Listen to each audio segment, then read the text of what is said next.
ഈശ്വരേറ്റവും പ്രിയപ്പെട്ടവരെ, തിരുവിഷ്ട മീഡിയയിലേക്ക് സ്വാഗതം. ഉപ്പിൻ്റെ ഉപമയെക്കുറിച്ചാണ് നാം ഇന്ന് പറയുക. വിശുദ്ധ മത്തായി സുവിശേഷത്തിൽ 5-ാം അധ്യായത്തിൽ 13-ാം തിരുവചനത്തിൽ ഈശോ പറയുന്നു, നിങ്ങൾ ഭൂമിയുടെ ഉപ്പാണ്. നിരവധി തവണ നാം കേട്ട ഒരു ഉപമയാണ് ഉപ്പിൻ്റേത്. വ്യാഖ്യാനങ്ങളും അപ്രകാരം തന്നെ കേട്ടിട്ടുണ്ടാവാൻ ഇടയുണ്ട്. ഉപ്പിൻ്റെ ഉപമയെക്കുറിച്ച് ഒരു സാമാന്യ ധാരണയും നമുക്കുണ്ട്. എന്നാൽ കുറച്ചുകൂടി ആഴത്തിൽ അതിനെ പരിശോധിക്കാനും ആ ഉപമയിലൂടെ കർത്താവ് ഇന്ന് നമ്മോട് പറയാൻ ഉദ്ദേശിക്കുന്നത് എന്താണ് എന്ന് തിരിച്ചറിയുകയും ചെയ്യുന്നത് കുറച്ചുകൂടി മെച്ചപ്പെട്ട ഒരു ആധ്യാത്മികതയിലേക്ക് പ്രവേശിക്കാൻ സഹായകരമാകും എന്നതുകൊണ്ടാണ് ഇന്ന് ഉപ്പിൻ്റെ ഉപമയെക്കുറിച്ച് പറയുന്നത്. ഉപ്പ് ഒരു നിസ്സാര കാര്യമായിട്ടാണ് നമ്മൾ കരുതുക, വളരെ ലളിതമായ ഒരു കാര്യം. ഉപ്പിനെന്ത് ഇത്ര പ്രാധാന്യം എന്ന് ചോദിച്ചാൽ, ഇന്ന് നാം അത് ഭക്ഷണത്തിൽ രുചി കൂട്ടാൻ ഉപയോഗിക്കുന്ന ഒരു വസ്തു എന്ന നിലയ്ക്ക് ആയിട്ടുണ്ട്. മാത്രമല്ല, ഉപ്പിൻ്റെ വിലയും ഇന്ന് വളരെ നിസ്സാരമായിട്ടാണ് അനുഭവപ്പെടുക. ഉപ്പിൻ്റെ ഉപമയെക്കുറിച്ച് പറയുമ്പോൾ ഉപ്പ് എങ്ങനെയാണ് ചരിത്രത്തിൽ പ്രവർത്തിച്ചതെന്ന് ഒന്ന് തിരിച്ചറിയുന്നത് നല്ലതാണ്. ആയിരക്കണക്കിന് വർഷങ്ങൾക്ക് മുമ്പ് ഉപ്പിൻ്റെ ഉപയോഗം മനുഷ്യൻ ആരംഭിച്ചിട്ടുണ്ട്. ഉപ്പിൻ്റെ ഉപയോഗം ആദ്യഘട്ടത്തിൽ പ്രധാനമായിട്ടുണ്ടായിരുന്നത് ഭക്ഷണ വസ്തുക്കൾ കേടുകൂടാതെ സൂക്ഷിക്കാനാണ്. മത്സ്യമാംസാദികൾ കേടുകൂടാതെ സൂക്ഷിക്കാൻ എപ്പോഴും ലഭ്യമല്ലാതിരുന്നത് കൊണ്ട് ലഭ്യതയുള്ള കാലത്ത് അവയെ സംസ്കരിച്ച് വെക്കേണ്ട ഒരു ആവശ്യം അന്ന് മനുഷ്യനുണ്ടായിരുന്നു. ഇന്നത്തേതുപോലെ റെഫ്രിജറേഷൻ സൗകര്യങ്ങളൊന്നും, ശീതീകരിക്കാനുള്ള സൗകര്യങ്ങളൊന്നും ഇല്ലാതിരുന്നൊരു കാലത്ത്, വേറെ മാർഗങ്ങൾ കണ്ടുപിടിക്കപ്പെടാതിരുന്നൊരു കാലത്ത് ഉപ്പ് പരമപ്രധാനമായ ഒരു കാര്യമായിരുന്നു. അതുകൊണ്ട് അതിന് വ്യാപാര മൂല്യം ഉണ്ടായിരുന്നു. നമ്മളിന്ന് കരുതുന്നത് പോലെ വളരെ ചെറിയൊരു കാര്യമാണ് ഉപ്പെന്ന് വിചാരിക്കേണ്ട. റോമിൽ പട്ടാളക്കാർക്ക് അലവൻസ് കൊടുത്തിരുന്നു, സാലറിയം, അതിൽ നിന്നാണ് ശമ്പളം എന്ന വാക്കുണ്ടായിരുന്നതൊക്കെ ഒരു ചിന്ത ചില ഭാഗങ്ങളിൽ നമുക്ക് കേൾക്കാൻ പറ്റും. വളരെ പ്രധാനപ്പെട്ടൊരു കാര്യമായിരുന്നു. ഉപ്പ് കൊണ്ടുപോകാനുള്ള പാതകൾ വരെ ഉണ്ടായിരുന്നു, രാജ്യാന്തര ബന്ധങ്ങളുണ്ടായിരുന്നു, കച്ചവട ബന്ധങ്ങളൊക്കെ ഉപ്പിനെ സംബന്ധിച്ചുണ്ടായിരുന്നു. ഉപ്പിന് നികുതി ചുമത്തുക, തീരുവ ചുമത്തുക, ഇറക്കുമതി ചുങ്കം, അങ്ങനെ നിരവധിയായ കാര്യങ്ങൾ ഉപ്പിൻ്റെ പുറകിലുണ്ട്. ഇന്ത്യയിൽ നമുക്കറിയാവുന്നതാണ് ഉപ്പ് സത്യാഗ്രഹം. ഇപ്പോഴത്തെ കുട്ടികളോട് ഉപ്പ് സത്യാഗ്രഹം നടത്തി എന്താണെന്ന് ചോദിച്ചാൽ, ഇങ്ങനെ കിട്ടാവുന്ന ഒരു ഉപ്പിന് വേണ്ടി ഒരു സത്യാഗ്രഹം നടത്തേണ്ട കാര്യമുണ്ടോ എന്നാണ് ചിന്തിക്കുക. ഒരു ഭാഗത്ത് എല്ലാ മനുഷ്യരെയും തൊടുന്നൊരു കാര്യമാണ് ഉപ്പ്. അതുകൊണ്ട് ഉപ്പ് ഒരു സമരമാർഗമായി വന്നാൽ അത് എല്ലാ മനുഷ്യരെയും സ്പർശിക്കുമെന്നാണ് ഗാന്ധി അതിൽ കണ്ട ഒരു കാര്യം. മറ്റൊരു കാര്യമാകട്ടെ, ഉപ്പിന് തീരുവ വർദ്ധിപ്പിക്കുന്നതുമായി ബന്ധപ്പെട്ട് ബ്രിട്ടന് ഒരു വലിയ നികുതി കിട്ടിയിരുന്നൊരു കാര്യമാണ് ഉപ്പ്. അപ്പം അതുകൊണ്ട് സമരം രണ്ട് മുഖങ്ങളിൽ ഒരേ സമയം പ്രയോജനപ്പെടുമെന്നായിരുന്നു ഗാന്ധിയുടെ വാദം. അന്നത്തെ ദേശീയ നേതൃത്വത്തിന് അതിലത്ര വലിയ താല്പര്യവും തോന്നിയിരുന്നില്ല. ഈ ഒരു ചെറിയ കാര്യം കൊണ്ട് വേണോ ഒരു സമരം ചെയ്യാൻ, ഒരു രാജ്യത്തോട് സമരം ചെയ്യാൻ, ഒരു അധികാരത്തോട് സമരം ചെയ്യാൻ ഈ ഒരു ചെറിയ കാര്യം ഉപകാരപ്പെടുമോ എന്ന് അന്ന് സംശയം ഉണ്ടായിരുന്നു. ഉപ്പുമായി ബന്ധപ്പെട്ട് 19-ാം നൂറ്റാണ്ടിലെ കേരള ചരിത്രത്തിൽ നമുക്ക് കാണാൻ കഴിയും. ഉപ്പ് എന്ന് പറയാൻ പോലും നിവൃത്തിയില്ലാതിരുന്നൊരു കാലം ഉണ്ടായിരുന്നു. പുളിച്ചത് എന്ന് മാത്രം അധസ്ഥിതൻ പറയണം എന്ന് നിർബന്ധം ഉണ്ടായിരുന്നു. അതുകൊണ്ട് അങ്ങനെ ഉപ്പ് എന്ന് പറഞ്ഞതിന് ഒരു ദളിതനായ യുവാവിനെ തല്ലിക്കൊന്ന ചരിത്രം കേരളത്തിനുണ്ട്. അതുകൊണ്ട് ഉപ്പെന്ന് പറയുമ്പോൾ നാം സാധാരണ കരുതുന്നത് പോലെ വളരെ നിസ്സാരപ്പെട്ടൊരു കാര്യം ഒരു ഉപമയിൽ വരുന്നു എന്ന നിലയ്ക്കല്ല കാണേണ്ടത്. നമ്മെ സംബന്ധിച്ച് ഇന്ന് അത് രുചി പകരുന്നൊരു കാര്യമായിട്ട് മാത്രമായിരിക്കും നമുക്ക് പരിഗണിക്കാൻ പറ്റുക. എന്നാൽ അതിനേക്കാൾ മൂല്യമുണ്ടായിരുന്നു യേശു ഈ ഉപമ പറയുന്ന കാലത്ത് എന്നോർമ്മിപ്പിക്കാൻ വേണ്ടിയാണ് ഇത്തരം കാര്യങ്ങൾ സംസാരിച്ചത്. പോയ കാലത്ത് ഉപ്പ് പ്രധാനപ്പെട്ടൊരു കാര്യമായിരുന്നു, വ്യാപാര മൂല്യമുള്ള ഒന്നായിരുന്നു. അത് നാണയമായിട്ടൊക്കെ റോമിൽ ഉപയോഗിച്ചിരുന്നു എന്നൊക്കെ പറയുന്നു. അങ്ങനെ ഉപ്പ് വളരെ പ്രധാനപ്പെട്ടൊരു കാര്യമാണ്. വിവിധ മതങ്ങളിൽ ഉപ്പ് അവരുടെ പൂജാകർമ്മങ്ങളിൽ, ആചാര രീതികളിലൊക്കെ ഉപയോഗിച്ചിരുന്നു. ഉപ്പ് മനുഷ്യനെ സംബന്ധിച്ച് ഒരു പ്രധാനപ്പെട്ട കാര്യമാണ്. അങ്ങനെ ഒരു മൂല്യബോധത്തിൽ നിന്നിട്ട് വേണം നമ്മൾ ഉപ്പിനെ കുറിച്ച് ചിന്തിക്കാൻ. ഇസ്രായേലിൻ്റെ ചരിത്രം പരിശോധിക്കുമ്പോൾ അവിടെ വേറൊരു കാര്യം കൂടി നമുക്ക് കാണാൻ പറ്റും. ഉപ്പ് അവർ ബോറംബോകളിൽ ഉപയോഗിച്ചിരുന്നു. റൊട്ടി നിർമ്മിക്കാനുള്ള ബോറംബോകളിൽ, ചൂളകളിൽ അത് ഉപയോഗിച്ചിരുന്നു, താപം വർദ്ധിപ്പിക്കാനായിട്ട്. അപ്പോൾ ഉപ്പിൻ്റെ ഉപയോഗം ഇങ്ങനെയൊക്കെയുള്ളൊരു കാലത്താണ് യേശു പറയുന്നത്, നിങ്ങൾ ഭൂമിയുടെ ഉപ്പാണ്. ഇന്നും എന്നും പ്രസക്തമായ ഒരു കാര്യമാണ് ഉപ്പ്. ആ ഉപ്പ് എല്ലാവരുടെയും ജീവിതത്തിൽ തൊടുന്നൊരു കാര്യമാണ്. അതുകൊണ്ട് ഈ ഉപമ എല്ലാവർക്കും എളുപ്പം മനസ്സിലാവുന്ന ഒരു കാര്യം കൂടിയാണ് എന്ന് നമുക്ക് ഓർക്കാം. ഇനി ഉപ്പിൻ്റെ ഉപമയെക്കുറിച്ച് പറയുമ്പോൾ, ഉപമയുടെ മുൻകാലങ്ങളിൽ പഴയ നിയമ പശ്ചാത്തലത്തിൽ ഉപ്പ് എങ്ങനെയൊക്കെ ഉപയോഗിക്കപ്പെട്ടിട്ടുണ്ട് എന്നതിനെക്കുറിച്ചൊരു ധാരണ നമുക്കുണ്ടാകുന്നത് നല്ലതാണ്. 2 രാജാക്കന്മാരുടെ പുസ്തകത്തിൽ 2-ാം അധ്യായത്തിൽ 19 മുതൽ 22 വരെ തിരുവചനങ്ങളിൽ ഏലീഷ ജെറീക്കോയിലെ ജലത്തിൽ ഉപ്പ് കലർത്തുന്നതായി പറയുന്നുണ്ട്. ജെറീക്കോ പട്ടണം ജീവിക്കാൻ വളരെ നല്ലതാണ്, എന്നാൽ അവിടുത്തെ വെള്ളം മലിനമാണ് എന്ന് പട്ടണവാസികൾ പരാതി പറയുമ്പോൾ ഏലീഷ ജലത്തിലെ സ്രോതസ്സുകളിൽ ഉപ്പ് കലർത്തുന്നു. എന്നിട്ട് കർത്താവ് ഇത് വിശുദ്ധീകരിച്ചിരിക്കുന്നു, ഇനി ഇത് നിങ്ങൾക്ക് ജീവന് അപായകരമായിരിക്കില്ല എന്ന് പറയുന്നു. ഇന്നും പലയിടങ്ങളിലും കിണർ തേക്കഴിയുമ്പോൾ ഉപ്പ് കലക്കുന്ന സ്വഭാവമുണ്ട്, അല്പം ഉപ്പ് അതിലിടുന്ന സ്വഭാവമുണ്ട്. ഹനാൻ വെള്ളം ആശീർവദിക്കുമ്പോൾ അതിൽ ഉപ്പ് ചേർക്കുന്ന പതിവുണ്ട്. പഴയ നിയമ പ്രതീകങ്ങളിൽ നിന്നാണ് ഉപ്പ് അങ്ങനെ ചേർക്കുന്ന ഒരു രീതി നിലനിന്ന് പോരുന്നത്. ഇനി സംഖ്യാപുസ്തകത്തിൽ നമുക്ക് കാണാം, അവിടെ ഉപ്പ് ഉടമ്പടിയുടെ ഉപ്പ് എന്ന് പറയപ്പെടും. നമ്മുടെ POC ബൈബിളിൽ അത് കാണാൻ സാധ്യതയില്ല. കണ്ടത് കാത്തലിക് വെർഷൻ ഇംഗ്ലീഷ് ബൈബിളുകളിൽ അത് വ്യക്തമായിട്ടുണ്ട്. സാൾട്ട് ഓഫ് കവനന്റ് എന്ന പേരിൽ അത് അടയാളപ്പെടുത്തുന്നുണ്ട്. നിനക്കും നിന്റെ പിൻഗാമികൾക്കും യഹോവയുടെ മുമ്പിലുള്ള നിത്യമായൊരു ഉടമ്പടിയുടെ സ്മാരകം എന്ന നിലയ്ക്ക് അവിടെ ഉപ്പിനെ കുറിച്ച് പറയും, ഉടമ്പടിയുടെ ഉപ്പ്. പ്രഭാഷകന്റെ പുസ്തകത്തിൽ മനുഷ്യന് പ്രധാനപ്പെട്ട ജീവിതാവശ്യങ്ങളുമായി ബന്ധപ്പെട്ട കാര്യങ്ങൾ പറയുമ്പോൾ അവിടെ 10 കാര്യങ്ങൾ പറയുന്നുണ്ട്. ആ 10 കാര്യങ്ങളിൽ ഒന്നാണ് ഉപ്പ്.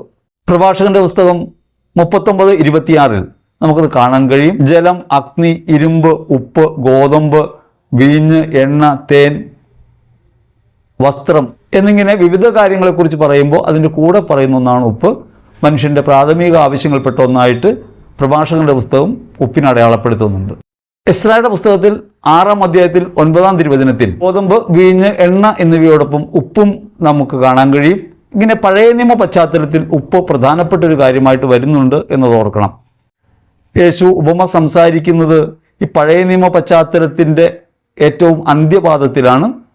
ആ പഴയ നിയമ പശ്ചാത്തലത്തെ പുതിയതാക്കി മാറ്റുന്ന, നവീകരിക്കുന്ന, അതല്ലെങ്കിൽ പരിപൂർണമാക്കുന്ന ക്രിസ്തുവിൻ്റെ ജീവിതത്തോട് ചേർത്ത് വെച്ചിട്ടാണ് ക്രിസ്തു ഇവിടെ ഉപ്പിനെക്കുറിച്ച് സംസാരിക്കുന്നത്. നിങ്ങൾ ഭൂമിയുടെ ഉപ്പാണ്. 3 സുവിശേഷങ്ങളിൽ നമുക്ക് ഉപ്പിനെക്കുറിച്ച് കാണാം. വിശുദ്ധ മത്തായിയുടെ സുവിശേഷത്തിൽ നിങ്ങളുടെ ഭൂമിയുടെ ഉപ്പാണെന്ന് പറയുന്നു. വിശുദ്ധ മർക്കോസിൻ്റെ സുവിശേഷത്തിലും വിശുദ്ധ ലൂക്കയുടെ സുവിശേഷത്തിലും ഉപ്പിന് ഉറകെട്ടു പോയാൽ എന്ത് ചെയ്യും എന്ന് അവിടുന്ന് ചോദിക്കുന്നുണ്ട്. സംഖ്യാപുസ്തകത്തിൽ 18-ാം അധ്യായത്തിൽ 19-ാം തിരുവചനം പറയുന്ന ഉടമ്പടിയുടെ ഉപ്പ് എന്ന പ്രയോഗം പ്രധാനപ്പെട്ടൊരു കാര്യം ഓർമ്മപ്പെടുത്തുന്നുണ്ട്. ജനങ്ങളിൽ നിന്ന് കാഴ്ചകൾ സ്വീകരിക്കുന്ന അഹരോന്റെ പുത്രന്മാരായ പുരോഹിതർ ഉപ്പായിട്ട് വർത്തിക്കണം യഹോവയുടെ മുമ്പിൽ.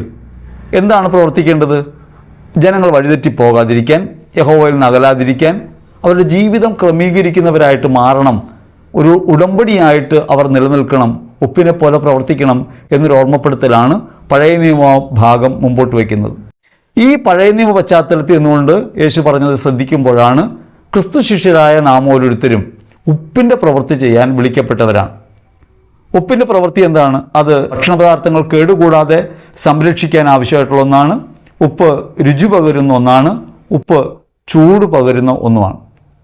ഈ 3 ഘട്ടത്തിലും നമുക്ക് ഉപ്പിനെ കാണാൻ പറ്റണം. ഭക്ഷ്യവസ്തുക്കൾ സൂക്ഷിക്കുന്നതിന് അതിപുരാതന കാലം മുതലേ ഉപയോഗിക്കുന്ന ഒന്നാണ് ഉപ്പ്. ഉപ്പിലിട്ടാൽ കേടാവില്ല. ഇപ്പോഴും നമ്മൾ സാധാരണ ഉപ്പിലിട്ട് വയ്ക്കാറുണ്ട്. മാങ്ങയും നെല്ലിക്കയൊക്കെ ഉപ്പിലിട്ട് വയ്ക്കും. ഉപ്പിലിട്ട് വെച്ചാൽ അത് കേടാവില്ല. എന്തിനാണ് മാങ്ങ ഉപ്പിലിട്ട് വയ്ക്കുന്നത്? മാങ്ങ എല്ലാ കാലത്തും ലഭ്യമായ ഒന്നല്ല. അപ്പോൾ അത് കിട്ടുന്ന കാലത്ത് അത് ഉപ്പിലിട്ട് വെച്ചാൽ അത് ദീർഘകാലം കഴിഞ്ഞ് ഉപയോഗിക്കാൻ കഴിയുന്നത് കൊണ്ടാണ് ഉപ്പ് അപ്രകാരം ഉപയോഗിച്ചിരുന്നത്. അതുകൊണ്ട് സുരക്ഷിതമായി ഈ ലോകം നിലനിൽക്കാൻ, സത്യത്തിൽ നിലനിൽക്കാൻ, ധാർമ്മികതയിൽ നിലനിൽക്കാൻ ക്രിസ്തു ശിഷ്യന്മാർ ഉപ്പായിട്ട് പ്രവർത്തിക്കണം എന്നാണ് വിശുദ്ധ മത്തായി സുവിശേഷം നമ്മുടെ മുമ്പിൽ അവതരിപ്പിക്കുന്ന പ്രമേയത്തിൻ്റെ പ്രധാന ഭാഗം. ഉപ്പായിട്ട് വർത്തിക്കുക എങ്ങനെയാണെന്ന് ആദ്യം ആലോചിക്കാം. ഒരു സംരക്ഷണം നൽകുന്ന ഒരു കാര്യം എന്ന നിലയ്ക്ക് എങ്ങനെയാണ് അങ്ങനെ പ്രവർത്തിക്കുക? സംരക്ഷണം നൽകുക എന്നതിനർത്ഥം അതിന് അണുബാധ ഉണ്ടാകാതെ, അത് അഴുകിപ്പോകാതെ അത് സൂക്ഷിക്കാൻ കഴിയണം. ലോകം എപ്പോഴും അഴുകുന്ന സ്വഭാവമുള്ളതാണ്. ലോകത്ത് എല്ലാ കാര്യങ്ങളും നിയമവും ചട്ടങ്ങളും ഒക്കെ അനുസരിച്ച് നടക്കുമ്പോഴും അതിനകത്ത് ഒരു അഴുകൽ സാധ്യത ഉണ്ടാവും. നീതി നഷ്ടപ്പെട്ടു പോകുന്ന, തുല്യത നഷ്ടപ്പെട്ടു പോകുന്ന, സാഹോദര്യം നഷ്ടപ്പെട്ടു പോകുന്നൊരു അനുഭവം ഉണ്ടാവും. സ്നേഹം നഷ്ടപ്പെട്ടു പോകുന്നൊരു അനുഭവം ഉണ്ടാവും. അങ്ങനെ ലോകം അധാർമികമായി തീരും. ഇപ്പം സ്നേഹമൊഴിഞ്ഞാൽ ലോകം അധാർമികമായി തീരും. ധാർമ്മികമായി നിലനിൽക്കുമ്പോൾ മാത്രമേ അപരത്വത്തോട് ഉന്മുഖമായി ജീവിക്കാൻ കഴിയൂ, മറ്റുള്ളവരെ സ്നേഹിക്കാൻ കഴിയൂ, കരുതലിൻ്റെ മനോഭാവം ഉണ്ടാകൂ. അപ്പോൾ ധാർമ്മികതയിൽ ഉറച്ച ഒരു ജീവിതം ഉണ്ടാകണം. ക്രൈസ്തവ ധാർമ്മികതയിൽ ഊന്നിയ ഒരു ജീവിതം കൊണ്ട് ലോകത്തെ പരിവർത്തിപ്പിക്കാൻ നമുക്ക് കഴിയണം എന്ന് ഓർമ്മപ്പെടുത്തലാണ് യേശു നിങ്ങൾ ഭൂമിയുടെ ഉപ്പാണ് എന്ന് പറയുന്നതിലുള്ള ഒരു പ്രധാനപ്പെട്ട ഭാഗം. നമ്മൾ ആലോചിച്ച് നോക്കണം, ഈ ലോകത്ത് നാം സത്യം പറയുന്നവരായി ധർമ്മം പാലിക്കുന്നവരായി ജീവിക്കുമ്പോഴാണ് ഒരു മൂല്യബോധം സമൂഹത്തിനുണ്ടാകുക. നമ്മൾ എങ്ങനെയാണ് ജീവിക്കുന്നത് നമ്മൾ പരിശോധിക്കണം. കാരുണ്യമുള്ളവരായി, സ്നേഹമുള്ളവരായി, ക്ഷമിക്കുന്നവരായി, മറ്റുള്ളവരോട് കരുണ ചെയ്യുന്നവരായി, നന്മയുടെ പ്രതീകമായി ജീവിക്കാൻ കഴിയുമ്പോഴാണ് യേശു പറഞ്ഞ ഈ ധർമ്മം നമുക്ക് നിറവേറ്റാൻ പറ്റുക. സത്യമേ പറയൂ, മറ്റുള്ളവരോട് കരുണയായിട്ട് വർത്തിക്കൂ. അങ്ങനെ അവരന് വേണ്ടിയുള്ള ജീവിതമായി നമ്മൾ മാറുമെന്ന് വരുമ്പോഴാണ് ലോകം ക്രിസ്തുവിനെ നമ്മിൽ തിരിച്ചറിയുക. നിങ്ങൾ സ്വർഗസ്ഥനായ പിതാവിൻ്റെ മക്കളായി തിരിച്ചറിയപ്പെടേണ്ടതിന് എന്തൊക്കെ ചെയ്യണമെന്ന് യേശു പറയുന്നുണ്ട്. പലപ്പോഴായിട്ട് യേശു പറയുന്ന പല കാര്യങ്ങളിൽ അത് വ്യക്തമായി വെളിപ്പെടുത്തുന്നുണ്ട്. ചോദിക്കുന്ന ഏവനും കൊടുക്കുക, ഒരു ചെകിടത്തടിക്കുന്നവന് മറുകരണം കാട്ടിക്കൊടുക്കുക, നിങ്ങൾക്കുള്ളവ മറ്റുള്ളവരുമായി പങ്കുവയ്ക്കുക, അവരെൻ്റെ വിശപ്പിനെ പ്രധാനമായിട്ട് കരുതുക, നല്ല സമരിയാക്കാരനെ പോലെ അയൽക്കാരനായി വർത്തിക്കുക. ഇങ്ങനെ നിരവധിയായ കാര്യങ്ങൾ ഈശോ നമ്മോട് പറയുന്നുണ്ട്. ഏറ്റവും പ്രധാനമായി യേശു പറഞ്ഞത് സ്നേഹിതർക്ക് വേണ്ടി ജീവൻ ബലിയർപ്പിക്കുന്നതിനേക്കാൾ വലിയ സ്നേഹമില്ല. അപ്പോൾ അവരന് വേണ്ടി നമ്മൾ അപ്രകാരം ജീവിക്കുമ്പോൾ, ഈ ലോകത്തെ അപ്രകാരം സത്യത്തിലേക്കും സ്നേഹത്തിൻ്റെ പ്രകാശത്തിലേക്കും ആനയിക്കാൻ കഴിവുള്ളവരായി നിലനിൽക്കുമ്പോൾ മാനവികത നശിച്ചു പോകാതിരിക്കും. അധാർമികത കൊടികുത്തി വാഴുമ്പോഴാണ് അപരനിഗ്രഹം പ്രധാനമായിട്ട് മാറുക.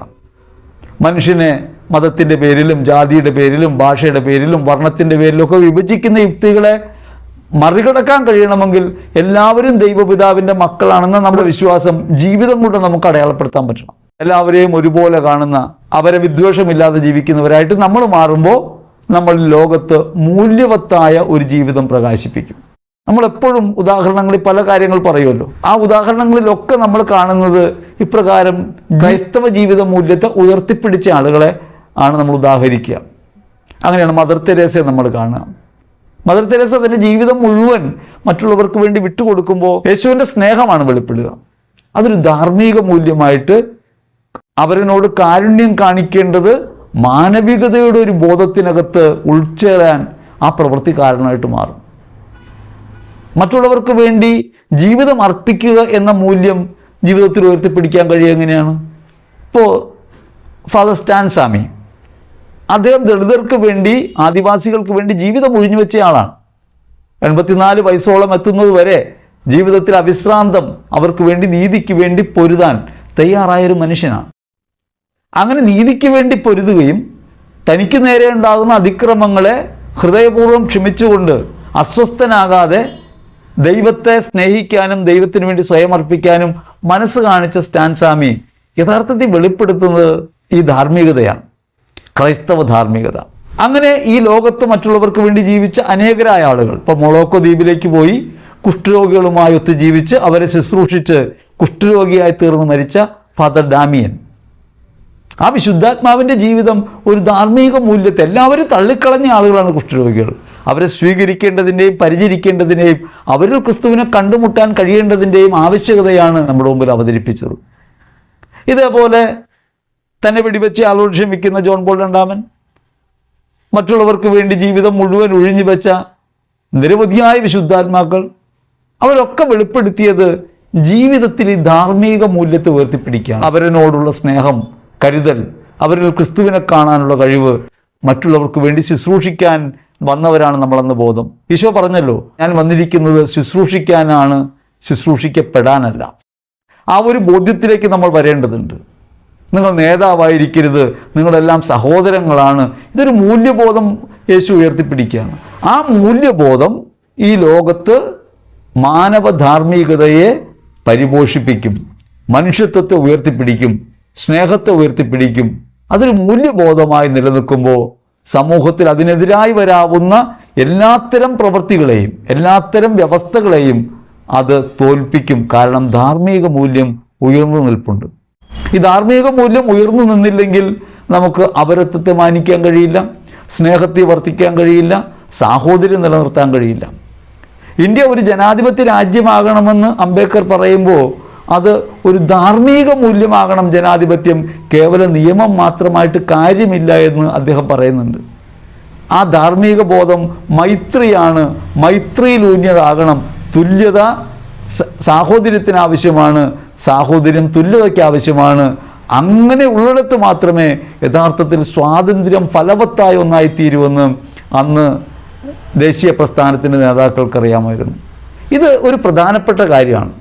അതുകൊണ്ട് എവിടെയാണോ മനുഷ്യൻ വേദനിക്കുന്നത്, ആ വേദനിക്കുന്നവനോടൊപ്പം പക്ഷം ചേരുന്നത് ക്രൈസ്തവ ധാർമ്മികതയുടെ ഭാഗമാണ്. എങ്ങോ മനുഷ്യന് ചങ്ങല കൈകളിൽ അവിടൻ കൈകൾ നൊന്തിയിടുന്നു, എങ്ങോ മർദ്ദനം അവിടെ പ്രഹരം വീഴുവതെൻ്റെ പുറത്താകുന്നു എന്ന് കവി പാടുന്നതിൻ്റെ അർത്ഥം ഇതാണ്.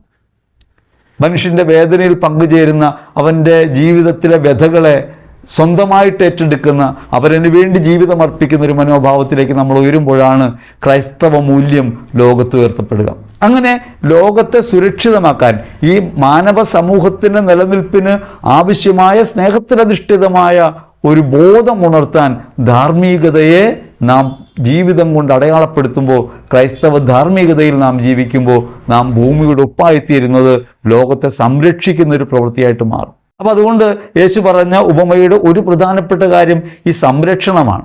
ലോകത്തെ നിലനിർത്താൻ, ലോകത്തെ സ്നേഹത്തിൽ നിലനിർത്താൻ, സത്യത്തിൽ നിലനിർത്താൻ, കാരുണ്യത്തിൽ നിലനിർത്താൻ ക്രൈസ്തവ ആധ്യാത്മികത ജീവിതം കൊണ്ട് അഭ്യസിക്കുന്നവരായി മാറുമ്പോഴാണ് മറ്റുള്ളവരിൽ നമുക്ക് ഈ ബോധമുണർത്താൻ കഴിയുക. അതാണ് നിങ്ങൾ ഭൂമിയുടെ ഒപ്പാണ് എന്ന് പറഞ്ഞതിൻ്റെ സംരക്ഷണം നൽകുന്ന ഒപ്പിൻ്റെ സ്വഭാവവുമായി ബന്ധപ്പെട്ടൊരു കാര്യം. ഇനി രണ്ടാമത് നമ്മൾ കാണുന്നത് അത് രുചി പകരുന്ന ഒന്നായിട്ട് തീരണം. ഈ രുചി പകരുന്ന ഒന്നായിട്ട് തീരണമെന്ന് പറയുമ്പോൾ സാധാരണ നമ്മൾ ഒരു കറി വയ്ക്കുമ്പോഴോ ഒരു പലഹാരം ഉണ്ടാക്കുമ്പോഴോ ഉപ്പ് കൃത്യമാണെങ്കിൽ അതൊരിക്കലും അറിയപ്പെടാറില്ല. ഉപ്പ് കൃത്യമാണെങ്കിൽ ആരും ഇതിന് ഉപ്പുണ്ടെന്ന് പറയാറില്ല. ഇത് വളരെ നന്നായിട്ടുണ്ട്, നല്ല രുചിയുണ്ടെന്നാണ് പറയുക. ഉപ്പ് അവിടെ കാണപ്പെടാത്ത ഒന്നായി നിൽക്കും, അദൃശ്യമായ ഒന്നായി നിൽക്കും. എന്നാൽ ആ ഉപ്പാണ് അതിന് രുചി പകർന്നത്. അല്പം കുറഞ്ഞു പോയാൽ അതിന് രുചി ഉണ്ടാവില്ല, അല്പം കൂടിയാൽ അത് കട്ടുപ്പായി പോകും. അതായത് നമ്മുടെ സ്നേഹം, നമ്മുടെ ജീവിതം രുചി പകരുന്ന ഒന്നായിട്ട് മാറണം. നമ്മുടെ സാമൂഹ്യ ചുറ്റുപാടുകളിൽ, ബന്ധങ്ങളിൽ രുചി പകരുന്ന ഒന്നായിട്ട് മാറണം. അത് അധികമാകാൻ പാടില്ല. എങ്ങനെ ഞാൻ ഇതാണ് ചെയ്യുന്നതെന്ന് പ്രൊജക്റ്റ് ചെയ്യാൻ പാടില്ല. പ്രൊജക്റ്റ് ചെയ്യുമ്പോൾ എന്ത് പറ്റും? അത് കൂടുതലായി പോവും, കട്ടുപ്പാകും, അത് കഴിക്കാൻ കൊള്ളാത്തൊരു വസ്തുവാക്കി മാറ്റും. അതേപോലെ തന്നെ ഉപ്പ് കുറഞ്ഞു പോയാലോ, ഈ ക്രൈസ്തവ മൂല്യങ്ങൾ കുറഞ്ഞു പോയാലോ ജീവിതത്തിൽ അത് അരുചിയായിട്ട് തീരും, രുചിയില്ലാത്തതായിട്ട് തീരും. അപ്പോൾ രുചിയില്ലാത്തതായിട്ട് തീരുന്ന വിധം ക്രൈസ്തവ മൂല്യങ്ങൾ ജീവിത പ്രയോഗത്തിൽ കുറഞ്ഞു പോകാൻ പാടില്ല. അതേസമയം തന്നെ ഈ ക്രൈസ്തവ മൂല്യങ്ങളാണ് ഈ പ്രവർത്തിക്കുന്നത് എന്ന പേരിൽ അത് പ്രവർത്തിക്കുമ്പോൾ, അത് കൂടുതലായിട്ട് മുന്നോട്ട് വയ്ക്കുമ്പോൾ യഥാർത്ഥത്തിൽ ആ കാരുണ്യം അപകടകരമായിട്ട് മാറും. നമ്മൾ പലപ്പോഴും കാണുന്ന ഒരു കാര്യമാണ് ആളുകളെ സഹായിക്കുന്നു. എങ്ങനെയാണ് നമ്മൾ ആളുകളെ സഹായിക്കുന്നത്? ആളുകളെ സഹായിക്കുന്ന പലപ്പോഴും ആരും അറിയാതെയാണ് ചെയ്യേണ്ടത്. അനുകമ്പയോടെ, അല്ലെങ്കിൽ അവരോട് വളരെ പതറ്റിക്കായ ആളുകൾ, പാവങ്ങൾ എന്ന് വിചാരിച്ചിട്ടാണ്. യഥാർത്ഥത്തിൽ അങ്ങനെയല്ല. നമുക്കുള്ളവ മറ്റുള്ളവരുടെ കൂടെ ആയതുകൊണ്ട് പങ്കുവയ്ക്കുകയാണ്. നമ്മുടെ പ്രവൃത്തിയല്ല, ഇത് ദൈവത്തിൻ്റെ പ്രവൃത്തിയാണ്. അതുകൊണ്ട് ഇത് മറ്റാരും അറിയാനും പാടില്ലാത്തതാണ്. പക്ഷേ നമ്മൾ സാധാരണ എന്താ ചെയ്യുക? ഒന്ന്, നാം കൊടുക്കുന്നത് ലുബ്ധ വെച്ചാണ് കൊടുക്കുക. അളന്ന് മുറിച്ച് ലുബ്ധ വെച്ച് കൊടുക്കും. അവരതിന് കൊടുക്കുന്നത് നമുക്കുള്ളതിൻ്റെ ഒരംശം കൊടുക്കാനൊക്കെ നമുക്ക് പറ്റും. പക്ഷേ പാർപ്പിടം കൊടുക്കാൻ പറ്റും, വസതി സ്വീകരിക്കാൻ പറ്റില്ല. എളുപ്പത്തിൽ പറഞ്ഞ് അങ്ങനെ മനസ്സിലാക്കാം. കിടക്കാനിടമില്ലാത്തതിന് വസതിയിൽ സ്വീകരിക്കുക എന്നാണ് യേശു പറഞ്ഞത്. നമ്മളതിന് പാർപ്പിടം കൊടുക്കാൻ തയ്യാറാകും. അതായത് ഒരു എൻ്റെ ഹൃദയത്തിലും എൻ്റെ ജീവിതത്തിലും അവരെന്നെ സ്വീകരിക്കാനും ഉൾക്കൊള്ളാനും ഞാൻ തയ്യാറാകില്ല. പകരം അയാളുടെ ഔദാര്യപൂർവ്വം അയാൾക്ക് വീട് വെച്ച് കൊടുക്കും. ഇനി ആ വീട് വെച്ച് കൊടുക്കുമ്പോൾ അതെങ്ങനെയാണ് കൊടുക്കുക? രഹസ്യമായിട്ടാണോ പരസ്യമായിട്ടാണോ?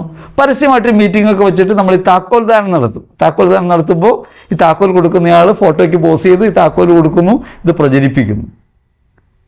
നിങ്ങൾ ആലോചിച്ച് നോക്കിയേ, ആ വീട് സ്വീകരിക്കേണ്ടി വന്നയാളെ ഒരു വ്യക്തി എന്ന നിലയ്ക്ക് താഴ്ത്തുകയാണോ നമ്മൾ ചെയ്യുന്നത്, ഉയർത്തുകയാണ് ചെയ്യുന്നത്? നിവൃത്തികേട് കൊണ്ട് കിടക്കാനിടമില്ലാത്തവനാ താക്കോൽ വാങ്ങിക്കുകയും അതിൽ താമസിക്കുകയും ചെയ്യും. പക്ഷെ നിരന്തരം അപമാനിതനായി, നിരന്തരം കുറവുള്ളവനായി, നിരന്തരം താഴ്ന്നവനായി, സ്വയം അവമതിക്കുന്നവനായിട്ട് അവിടെ ജീവിക്കേണ്ടി വരും.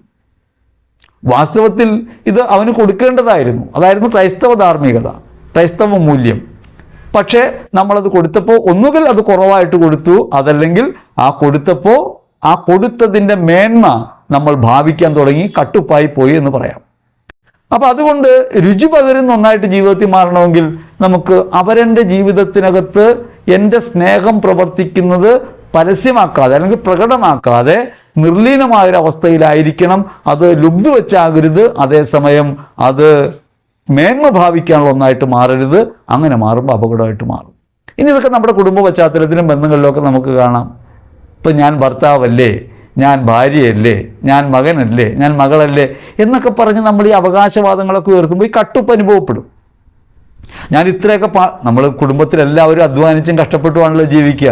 ഭാര്യയാണെങ്കിലും ഭർത്താവാണെങ്കിലും മക്കളാണെങ്കിലും എല്ലാവരും കഷ്ടപ്പെടുകയും ബുദ്ധിമുട്ടുകയൊക്കെ ചെയ്യുന്നുണ്ട്. ജീവിതത്തിൽ ഒരു പങ്കാളിത്തം ഉണ്ടാകുകയും പരസ്പരമുള്ള ഈ പറഞ്ഞ കഷ്ടപ്പെടലുകളിലൂടെയാണ് ഒരു ജീവിതം നിലനിന്ന് പോവുക.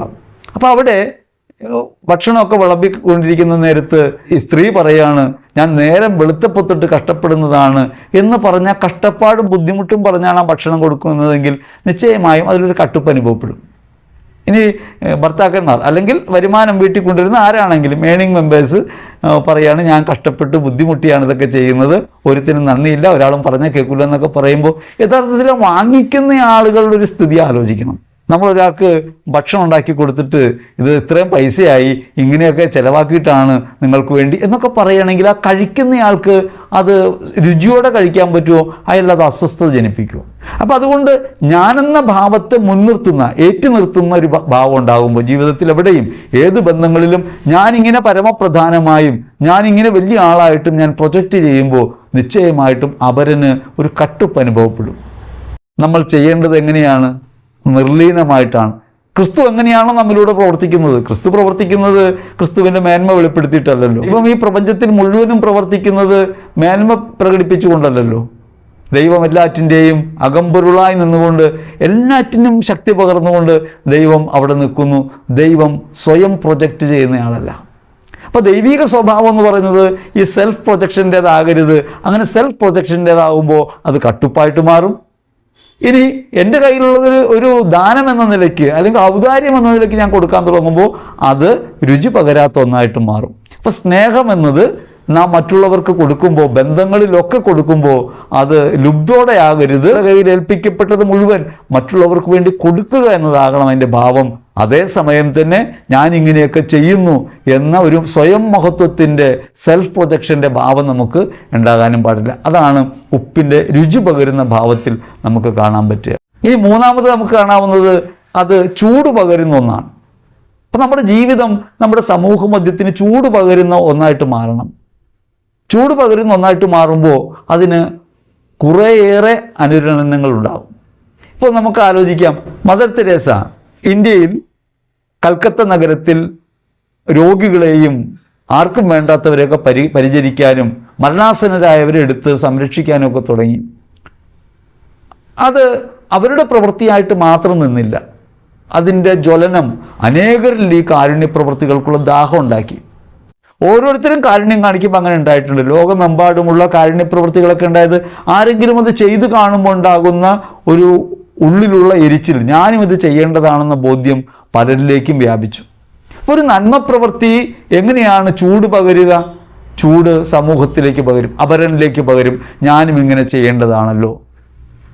ഒരാൾ അടി കൊണ്ടിട്ട് മിണ്ടാതെ പോയാൽ നിശ്ചയമായിട്ടും ആ കാണുന്ന ആളുകൾക്കകത്ത് അതൊരു ഹൃദയപരമായ മാറ്റം ഉണ്ടാക്കാനിടയാക്കും. അയാൾ എന്തുകൊണ്ട് സഹിച്ചു, അയാൾ എന്തുകൊണ്ട് ക്ഷമിച്ചു, അയാൾ എന്തുകൊണ്ട് ഇങ്ങനെ പ്രവർത്തിക്കുന്നു എന്നതിനെക്കുറിച്ച് സമൂഹത്തിലൊരു ചിന്തയുണ്ടാകും. മാത്രമല്ല അതൊരു മൂല്യമായി, അത് ക്ഷമയുടെ അടയാളമായി കാണപ്പെടും. അപ്പോൾ നമ്മുടെ പ്രവൃത്തികൾക്ക് ചൂട് പകരാൻ കഴിയണം. ക്രിസ്തു ശിഷ്യരെന്ന നിലയ്ക്ക് വിളിക്കപ്പെടുന്ന നമുക്ക് ഈ ചൂട് പകരുന്ന പ്രവൃത്തിയിൽ എങ്ങനെയാണ് പങ്കാളിത്തമുള്ളത് എന്ന് ആലോചിക്കണം. ഞാൻ നേരത്തെ പറഞ്ഞല്ലോ, ഇസ്രായേൽ അപ്പമുണ്ടാക്കുന്ന ബോറമ്പുകളിൽ ഉപ്പ് ഉപയോഗിക്കുമായിരുന്നു. അത് ചൂട് പകരാൻ വേണ്ടിയാണ്. ചൂട് ഈ ഉപ്പ് വലിച്ചെടുക്കുകയും ആ ചൂട് നിലനിർത്തുകയും ചെയ്യും. അതിനൊരു കഴിവ് ഉപ്പിനുണ്ട്.